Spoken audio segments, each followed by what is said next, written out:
Hi Gemini, happy birthday and welcome back to the Astrology 33 channel. This is your June 2025 tarot reading. Thank you to those of you who have liked, viewed, shared, and subscribed to the channel. I appreciate all of that. For those of you new to the channel, as far as what we have in front of us, it's a Celtic crossword as always, and also pulled 4 agreements and wisdom oracle card for you guys. We're actually going to start the reading off by rolling those astrology dice we have in front of us to get an idea of where your focus should be as far as that goes.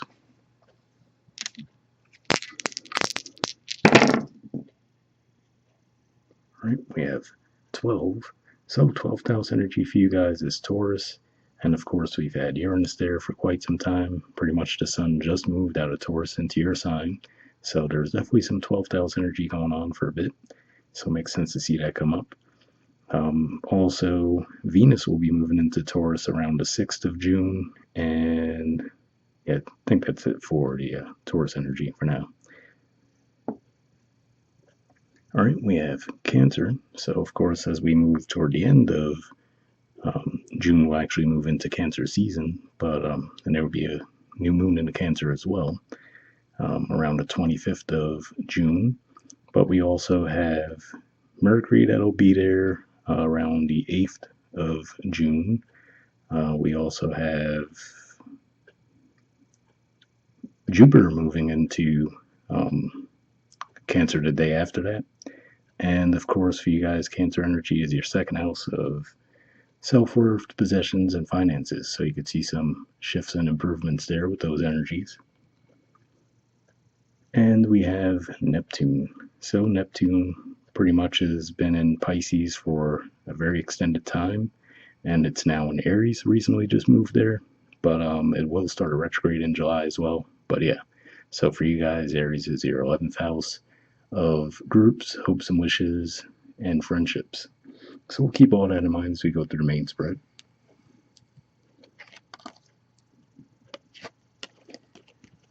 In the main situation position, we have the Queen of Wands, which is Aries energy, and challenging that we have the Knight of Cups, which is Pisces energy. So primarily what I'm getting from this, what I'm seeing with the Queen of Wands here is primarily, to me, this says that you're in a receptive mode, but to me this says that you're also being very observant and you're willing to take action if something grabs your attention to that extent. So I feel like there's a certain level of contentment there, but if you see an opportunity that you feel like you can't miss, you wouldn't move toward it. Now with the Knight of Cups coming up in a challenge position, that could just be saying that, yeah, maybe there will be an offer, possibly multiple offers that come your way this month, but as to whether or not they move the needle to actually make you want to pursue those offers, that seems a little less likely. But yeah, it looks like at the very least you will have some offers coming your way this month. And then it's just going to rely on your discernment as to whether or not you want to take those opportunities up or not. In the foundation position, we have the Nine of Cups. So more Pisces energy here, and to me this gives more context as to why you're probably in that energy. And what I mean by that, to me this is the more than likely you have a certain level of contentment, right? You feel like, okay, you're pretty close to where you want to be, maybe not exactly fully where you want to be, but close enough to where you're not going to just jump at any opportunity. Right. In the past position, we have the Seven of Wands. So yeah, this could just be saying that you might have already come out of a cycle where people might have been demanding a lot of your energy.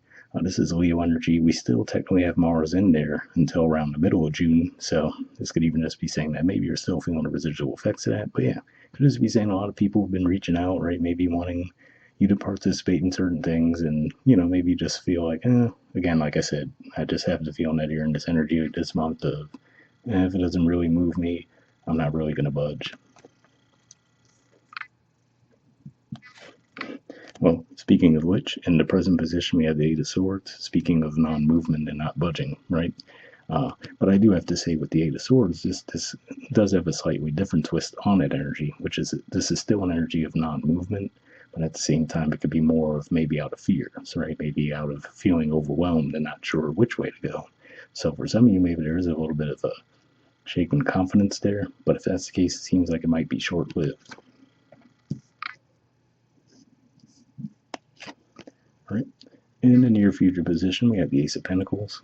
So to me, this says that you might actually either be presented with an idea or come up with an idea on your own that might actually move the needle for you. So there's still going to be that processing of, okay, do I want to take this opportunity or not? But it looks like there will be something coming your way.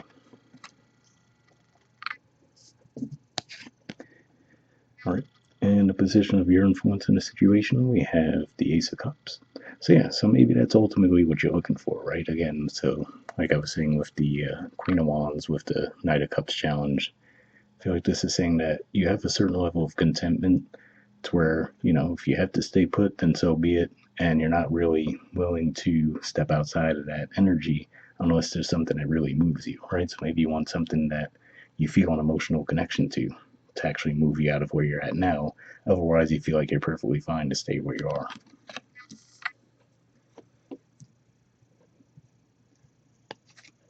All right, in the environment position, we have the Empress. So yeah, so this is another indicator that tells me that more than likely you just feel like, okay, I'm good where I'm at. Yes, I'm open, receptive to something new if it comes along, but it has to really strike me in the right way in order for me to fully be willing to receive it. But again, it looks like there is that receptivity at play for you guys this month. And given that we see the Venus symbol in the card there as well, it makes me think of, like we said, it will be moving into Taurus, and this is usually a Taurus energy early on in June, so you might really start to feel the energy ramp up around that time.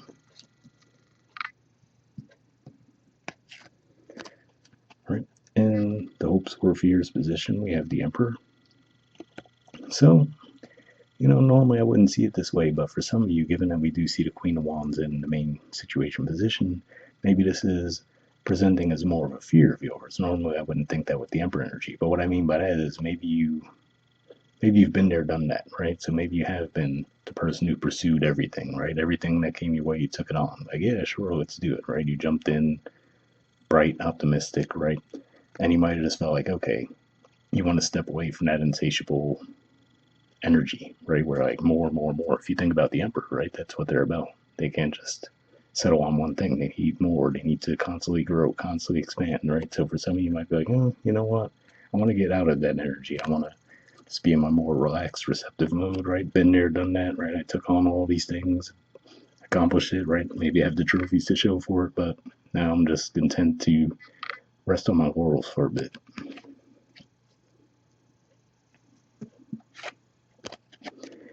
In the outcome position, we have the Nine of Pentacles. So Virgo energy here. So yeah, especially for you guys, given that Virgo energy does represent your fourth house of home, family, I'd just be saying that ultimately you might decide that, yep, I'm good where I'm at.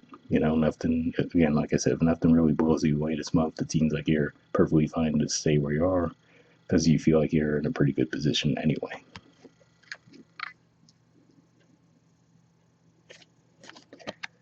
All right, bottom of the deck, we have the Two of Pentacles.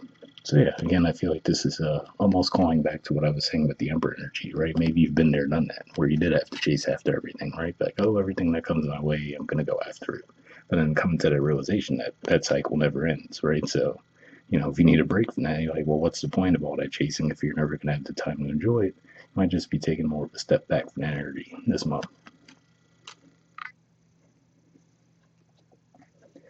All right.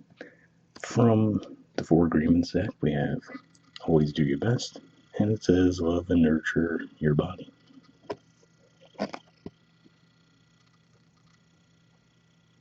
Right? It says your own body is a manifestation of God, and if you honor your body, everything will change for you. Practice giving love to every part of your body. This will plant seeds of love in your mind, and when they grow, you will love, honor, and respect your body immensely. So, interesting message there, right? Definitely makes me think of that Venusian energy that we were talking about with the Empress as well. So, for a lot of you, I feel you are just in more of that mode, right? Where you're not pushing yourselves, right? You're not chasing after everything like we mentioned. So, for the majority of you, it seems like you're already embracing that energy, but hopefully that resonated either way. And from the Wisdom Oracle, we have Imagine. There's the artwork. The number is 20, and we'll see what this has to say.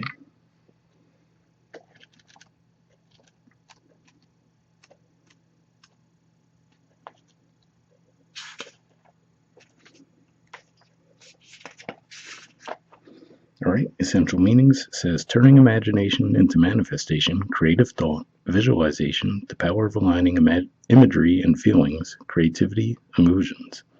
The Oracle's message. Who do you want to be? What do you need to believe in order to have the life you want? You were gifted with the power to imagine.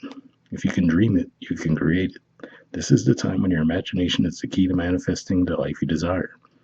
Spend time daydreaming, fashioning a vision board to help you see your goals, or meditating. Allow the power of your creativity to deliver images of what feeds your soul. Then allow your feelings to mingle with your inspirations and imagine these things being real right now. Then repeat.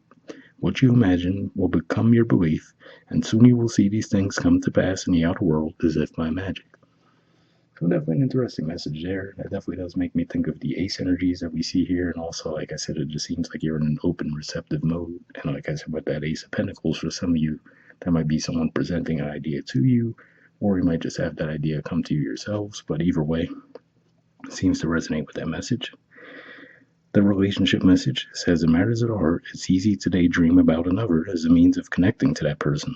While that's romantic, if you want this relationship to be real, you need to go for it, not just dream about it. Now is the time to move beyond the daydream and into reality, beyond illusion and into fruition. Relationships are about relating, so step out onto the dance floor where imagination partners with manifestation. The message of this card is that a person with attributes you have imagined will enter your life. You'll be changed for the better. Imagine that. So definitely an interesting message there, right? Because that makes me think of what we were talking about with the Knight of Cups energy. These offers might come your way, but you just might not even really be, they might not even meet your standards. But I feel like this is saying, at least seeing that message there, you might want to at least give it a second look, right? And be a little bit more open minded in that regard. And for some of you, this could even just be saying, if you do see an opportunity that does look good, maybe you need to be more proactive in pursuing it. And it is if you're looking for love, right? Because I didn't necessarily see most of this as a love related thing, just more of an individual journey, but hopefully I resonated. And the prosperity message says this is a powerful time to get clear on how you create your prosperity, what it means to you to be prosperous, and what attributes you need to develop in yourself to make things happen. What do you need to live out your dreams? Can you imagine the kind of life you desire? Really imagine it without holding back the sheer force of your powers of creativity? If you can envision it, you can have it. Get ready, for prosperity is waiting for you to claim it now. Act as if your dreams really will come true. So yeah, definitely a positive message there. And again, like I said, we saw the 12th house energy come up in the dice, and we talked about how we were just coming out of Taurus season there, so you had energy moving through there. That could have led to some creativity. We have positive energy moving into your second house of finances, self-worth, so we could definitely see some positive shifts there as well, which can obviously impact you financially. But whatever is any of you guys will wrap up there. Once again, happy birthday, and I'll talk to you all next month. All right, bye.